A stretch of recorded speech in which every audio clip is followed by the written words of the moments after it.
Hello, welcome to another week.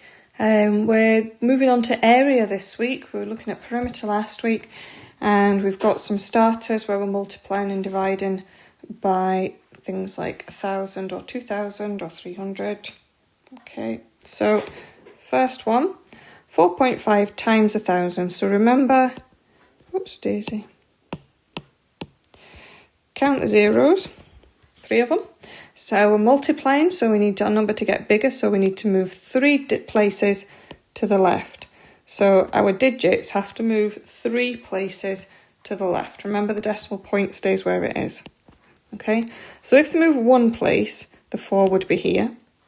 Moving 2 places, the 4 would be there. And moving 3 places, the 4 would be in that column.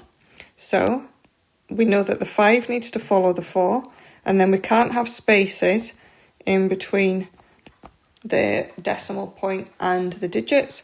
So the answer is 4,500. Okay, and the next one, 72.3 divided by 1,000. Again, 3 zeros. So we're going to move our figures 3 places, and they're going to go 3 places to the right. Okay, so moving 1 place to the right, the 7 would be in that column.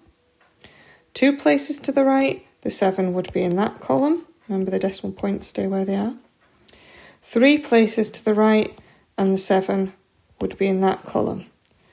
The 2 and the 3 have to follow the 7, and we can see we've got a space in here, so we need to stick a 0 in there, and we put 1 in front as well to give us 0.0723.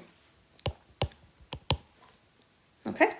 Then the next one, 5.3 times 300. So that is the very same as 5.3 times 3 times 100. Okay, so I wonder if we can do 5.3 times 3 in our head. So 5 3s are 15, and 0.3 times 3 is 0.9. So what we've got there is 15.9, and we need to multiply that by 100.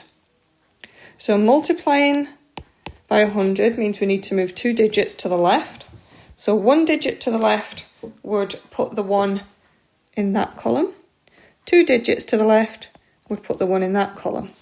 We know that the 5 and the 9 have to follow the 1. And look, we can see the point stays where it is, and we've got a gap there that needs filling in. And you fill in your gaps with zeros. So we don't actually need the decimal point for this answer. It's just 1,590. And the last one. Right, so 8 divided by 2,000 means you need to do 8 divided by 2 and divided by 1,000 as well, because you've got to divide by 2,000. So you need to divide by 2 and divide by 1,000. So 8 divided by 2 is 4. So we're actually looking at 4 divided by 1,000.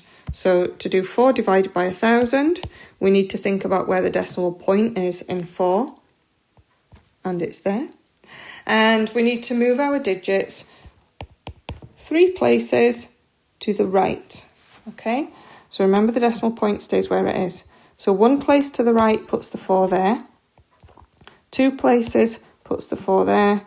3 places puts it there. So remember, each of our columns has to have a figure in it. You can't leave spaces in between your numbers and your decimal point. And if you've got nothing before the decimal point, you need to put a 0 in. So 0.004 is the answer there. Okay, right. So here's this week's work. So we're looking at areas of squares, rectangles and triangles. So today we're going to do squares and rectangles. Tomorrow we're going to do triangles. Wednesday we're going to do triangles. Thursday we're going to do a bit of a mix-up and look at some of the other quadrilaterals. We might look at parallelogram in there as well. And Friday we're going to do a mixture of everything. Okay, so here's areas of squares and rectangles. So remember from what we looked at a little while ago, that area is measured in square units. Okay, so the jotters that you've been tending to use in school are these ones with square centimetres in, and that's what we call a big square jotter. Okay, The small square jotters are the ones with the really little squares, and as you can see here, each one of those little squares is 1/2 centimetre. So to get a 1 centimetre square, so a 1 centimetre by a 1 centimetre, that's actually 4 of those little squares there. But so a square centimetre in a small square jotter is 4 of your little squares. Okay, because each of these little lines there is 0.5 centimetres or 5 millimetres. Okay, so we have looked at calculating area of squares and rectangles before, but I want to really concentrate on our setting out now, and we're going to just use the first one to remind ourselves what we've looked at previously, and then the rest we're going to do using a formula. Okay, so first one, if we're wanting to work out the area of this rectangle, what we need to know is how many squares does it take up? Okay, now depending on whether I make that big or small or whatever, these squares are going to be different sizes. So what I'm going to do is keep them like that, and we're going to say that these are square centimetres like you've got in your big square jotter. Okay, so we could count the squares. 1, 2, 3, 4, 5, 6, 7, 8, 9, 10, 11, 12, 13, 14. We don't need to count the rest actually, because we can see, look, I've got 14 there, so there must be another 14 there. So that must make 28 altogether.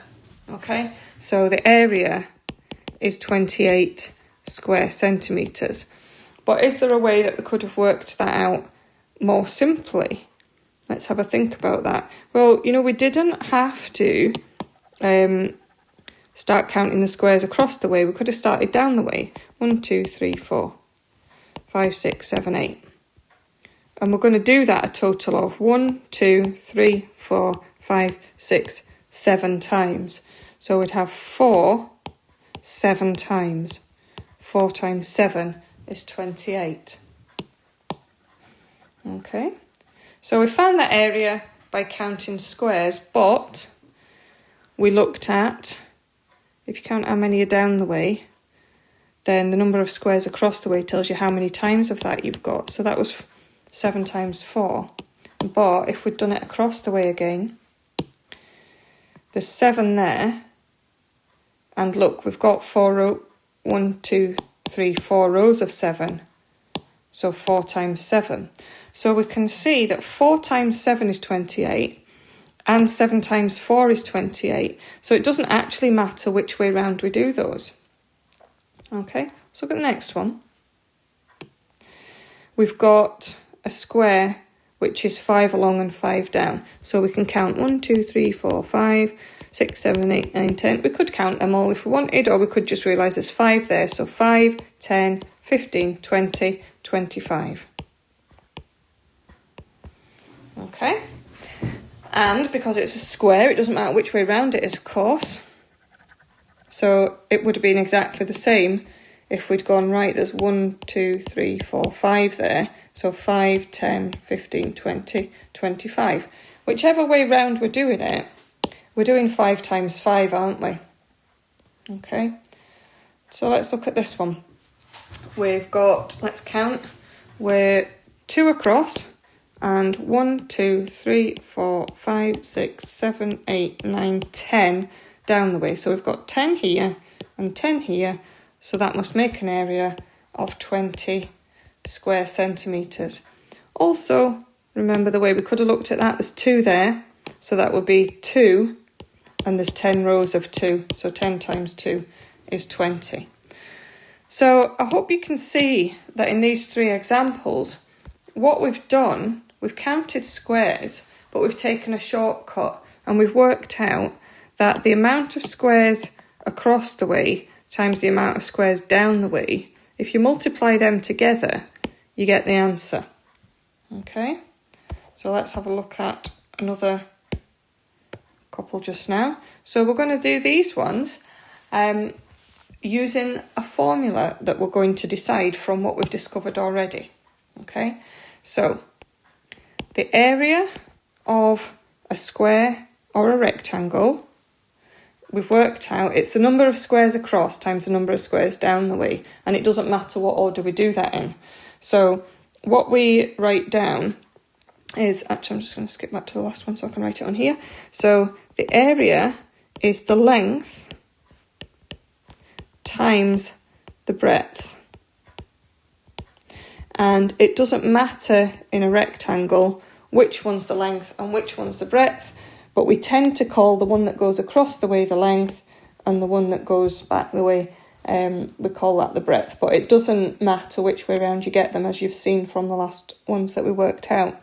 So we don't write length times breadth each time, we write A equals L times B for short. So we just remember that L and B stand for length and breadth, and this is called a formula, and this is the formula for the area of a rectangle. And that works for any rectangle. Okay? Now if we've got a square, oops daisy, I'm sure I could manage to draw it a bit better than that. If we've got a square, remember, so that would be the length across there, but remember in a square, all the lengths are the same. So if that's a length there, we don't need to call that breadth because that's L as well, that's length. Okay, so to work out the area of a square, you do L times L. And remember when we've looked at squares and squared before, something multiplied by itself is squared. Okay, so this is the formula for the area of a square. And we've not really looked at formulas before, so when we're using a formula, we have to write it down. So in the following examples, what I write down is what I want you to write down when you're doing questions like them. Okay, so we've got either a rectangle or a square here. It's not completely obvious until we start counting. So let's just do a quick count. So we've got 1, 2, 3, 4, 5, 6, 7. And 1, 2, 3, 4, 5, 6, 7. So that's a square, okay? So our formula would be A equals L squared. So you should write that down. And then you put in the values that you know. So the length of this square is 7. So the area of the square is going to be 7 squared.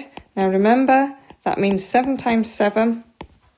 And 7 times 7 is 49, and we remember our units, square centimetres. Okay. The next one, this is definitely a rectangle, we can tell that easily by looking at it. So we're going to use the formula A equals L times B.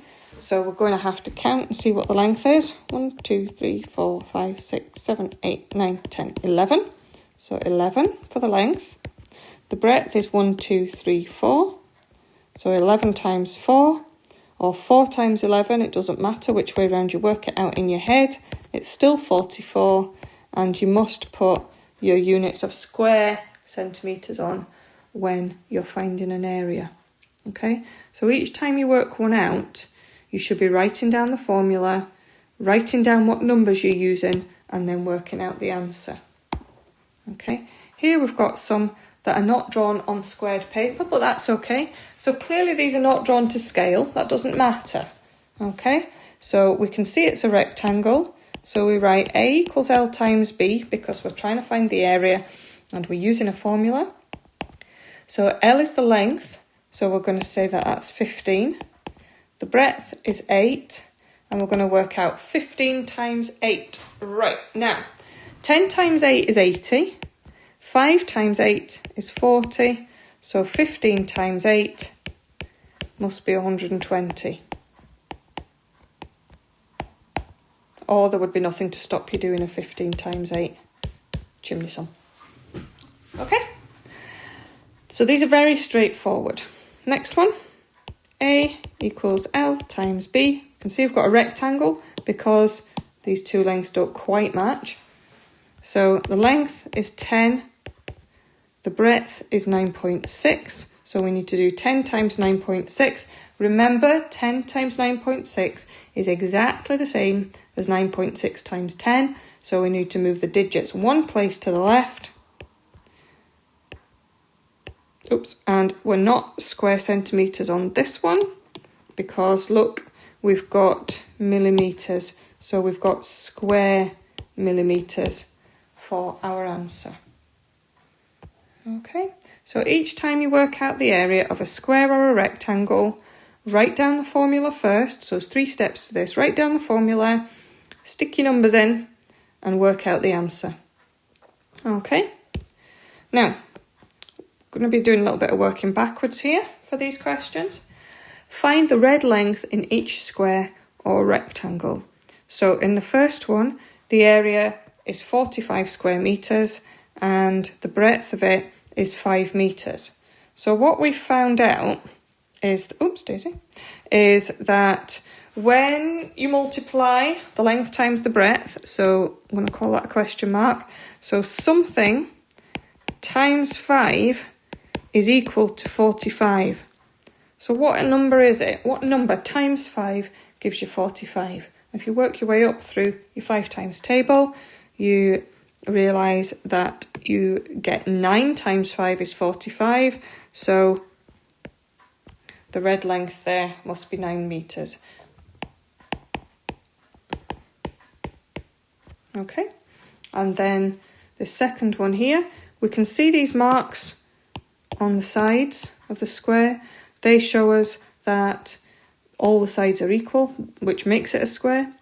And so remember, oh, hang on a minute now, look. The last one, we had something that we knew had to multiply by something else to give us this, but we don't have any of these sides. What do we think here then? Well, remember this is a square, okay? So the sides multiplied together. Remember the area of a square. Oops, Daisy. Remember the area of a square. The formula was A equals L squared. Okay. So what we're trying to find out is what squared is 64. Okay. So what number multiplied by itself is 64. So if you work your way up your square numbers, so 1 times 1, 2 times 2, 3 times 3, whatever, which number times by itself is 64? Well, 8 squared is 64, or 8 times 8 is 64. So that must mean that this length here is 8 centimetres. Okay? Also, it means that that length, and that length, they're all 8 centimetres as well. But it was the red one that we were finding, so we only need to write down what one is because they're all the same. So well done with that. I'll leave you some practice questions to have a go at, and I'll see you tomorrow.